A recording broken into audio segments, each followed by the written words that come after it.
అందరికీ నమస్తే. సో పొద్దున్న నుంచి తిరుపతి ప్రసాదం గురించి నేను మాట్లాడిన వీడియో, నేను మాట్లాడిన మాటలు చాలా మందికి తప్పుగా అనిపిస్తున్నాయి. సో ఎక్స్ప్లెనేషన్ ఇచ్చే ముందే ఆ మాటలకు ఎవరన్నా హట్ అయి ఉంటే డెఫినెట్గా సారీ చెప్తున్నాను. అండ్ నన్ను రెగ్యులర్గా ఫాలో అయ్యేటోళ్ళకు నాకు వెంకటేశ్వర స్వామి ఎంత ఇష్టమో తెలుసు. యూట్యూబ్లో, ఇన్స్టాగ్రామ్లో 3 నెలలు 4 నెలల సంధి శనివారాల వ్రతాల గురించి, వాటి డీటెయిల్స్ గురించి నేను చెప్తూనే ఉన్నా.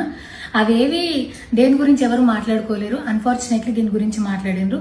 ఏదైనా సరే తప్పు జరిగింది నా సైడ్ నుంచి. నా మాటలు తప్పుగా ఉన్నాయి తప్పితే నా ఇంటెన్షన్ అది కాదు. మేము రిచ్ అని అన్నది 10,000 L1 క్యూ లైన్లో నిలబడ్డప్పుడు, పొద్దున ప్రసాదం తీసుకునేటప్పుడు కాస్ట్లీ లైన్లో నిలబడ్డమని ఆ ఉద్దేశంతో అన్నాను. ఏం జరిగినా సరే ఇప్పుడు నేను ఏది ఇచ్చినా మీకు ఎక్స్ప్లెనేషన్ లాగానే అనిపిస్తుంది తప్పితే నేను తప్పు ఒప్పుకున్నట్టు మీకు అనిపించదు. అందుకోసం నేను దాని గురించి ఎక్స్ప్లెనేషన్ కూడా ఇస్తలేను. తప్పైతే నా సైడ్ నుంచి జరిగింది అండ్ నా తమ్ముడు సోను తరపున నుంచి కూడా జరిగింది. తను అవైలబుల్లో లేడు. తన తరపున, నా తరపున అందరికీ సారీ చెప్తున్నా.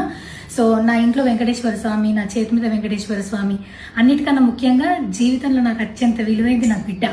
నా బిడ్డను కూడా వెంకటేశ్వర స్వామి ఇచ్చిండు. నేను ఆయన గురించి తప్పుగా ఎట్లా మాట్లాడతా? అస్సలు ఆయన గురించి తప్పుగా మాట్లాడా. ఆయన గురించే కాదు, నన్ను రెగ్యులర్గా ఫాలో అయ్యేటోళ్లకు నేను అన్ని మతాల దేవులను మొక్కుతా, అందరి దేవులను మొక్కుతా. అందులో వెంకటేశ్వర స్వామి నా జీవితాన్ని మార్చేయండు. ఈ రోజు నేను అనుభవించే ఏది కూడా ఆయన దయలేకపోతే కాదు. అట్లాంటిది ఆయన గురించి నేను ఎందుకు మాట్లాడతా? అయినా సరే తెలుసో తెలకో పొరపాటు మాటలైతే నా నోటి నుంచి, మా తమ్ముడు నోటి నుంచి వచ్చినాయి.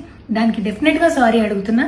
ఇదేదో యూట్యూబ్ ఛానల్ ఏమంటారు వీడియోస్ పెట్టి కేసులు పెడతా అన్నందుకు కాదు, నాకు కూడా అనిపించింది అయ్యో అట్లా మాట్లాడి ఉండకూడదని, అందుకోసం పెడుతున్నాను తప్పితే ఇంకొక ఉద్దేశం అయితే ఏమీ లేదు.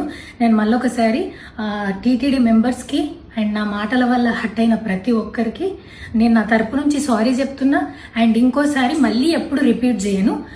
సో నా సారీని యాక్సెప్ట్ చేయండి. నన్ను రెగ్యులర్గా ఫాలో అయ్యేటోళ్లకు నాకు వెంకటేశ్వర స్వామి అంటే ఎంత ఇష్టమో తెలుసు కాబట్టి వాళ్ళందరూ నన్ను నమ్ముతున్నారని కోరుకుంటున్నా.